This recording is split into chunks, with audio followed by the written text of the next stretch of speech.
Hello, I'm Jess Lefcourt, the director of EarthRanger, a program from the Allen Institute for Artificial Intelligence, or AI2.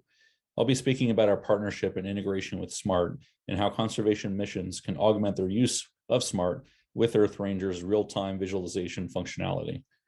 AI2 is a nonprofit whose mission is to provide AI for the common good. EarthRanger is part of our Applied Science and Technology group. It's a philanthropic program and is available for free to all conservation missions.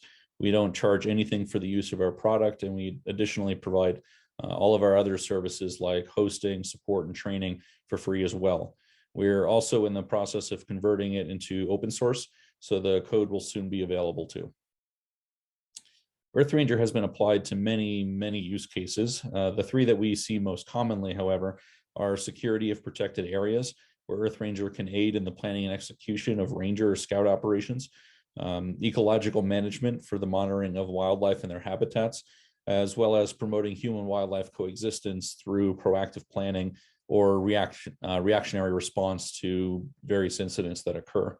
And we do all of this by incorporating the data from many sources and making it all available in one system and in one view in real time. Whether for a security operation or a wildlife monitoring team or any other conservation application, by having all of these data in one place, it can be visualized or analyzed to provide a holistic view of everything that's going on related to your missions, as well as provide notifications of new events through email, text, messaging, and WhatsApp. And I'll introduce some of these types of sensors that we support. So we are integrated with a dozen or so different animal tracking companies. Regardless of what tracking devices you use, you can view one or all of them together in one place in EarthRanger, as well as set up alerts for things like immobility or geofence crossings or proximities and more. We can track personnel in real time through digital or satellite radios, and we even provide interactive two-way text messaging with supported devices. We integrate with asset trackers like vehicle and aircraft monitoring systems, and we can also display additional information from them like speed and fuel levels. We have integrations with satellite imagery services from NASA and Global Forest Watch. We can alert users of wildlife and deforestation events through those. We also have support for many types of camera traps, which can be viewed in EarthRanger and can trigger alerts when objects are detected and identified. We can also then layer on top of this reports of incidents that have been entered in SMART, whether through the SMART desktop program or in the field using SMART mobile. So in addition to information that's automatically available through all of the types of sensors that I mentioned, you can also visualize, analyze, and ultimately leverage information that your teams have collected in the field.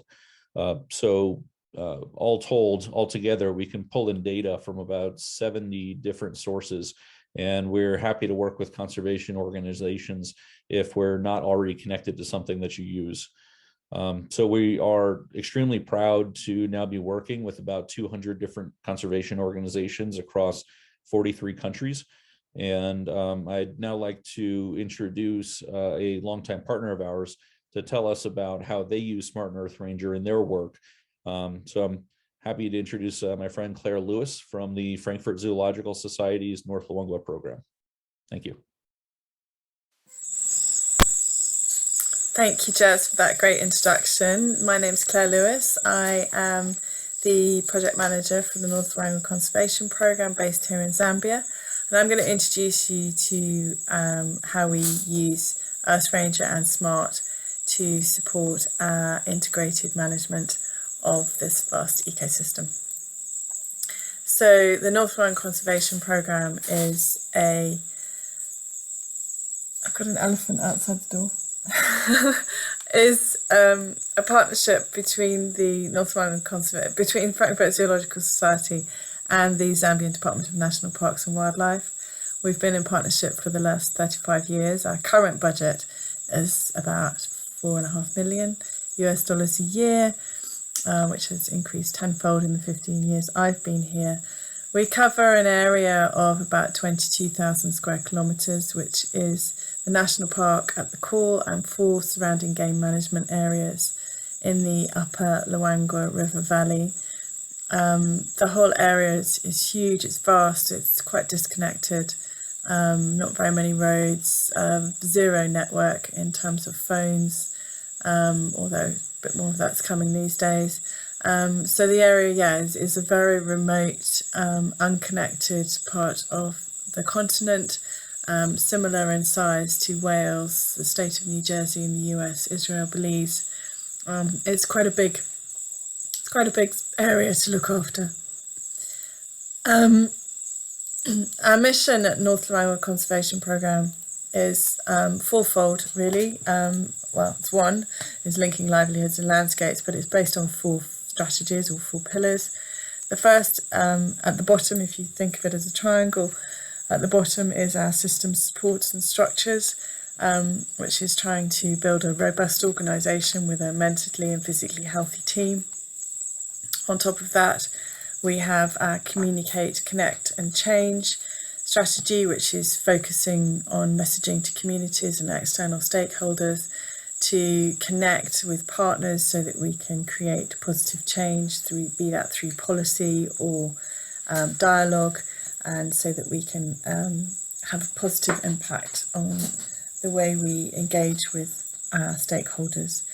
Educate, empower and enterprise is the next one. So we're trying to create beneficial initiatives to empower and provide sensitisation and awareness to deliver enterprise opportunities for the neighbouring communities to the North Lorraine ecosystem, and support them in their lives alongside the wildlife in this landscape. At the top of the triangle we have secure, safeguard and sustain, which is our main law enforcement strategy in trying to secure the area, safeguard it against threat and sustain the wildlife habitats and ecological services for years to come and generations. As reflecting back to Jez's presentation, we are using a variety of tracking devices to support our asset management and our law enforcement efforts. This includes vehicle and personal trackers as well as animal trackers, including elephants, rhinos, wild dogs.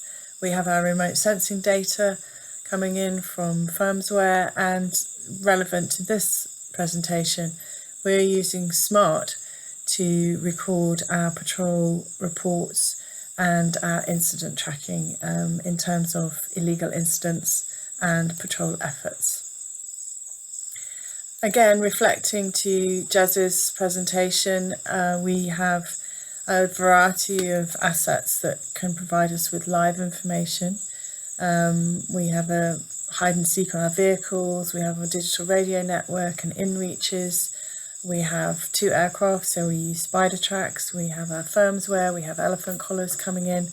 But as I said, we are quite disconnected, so we do have some of our patrols are unable to connect more than once a day.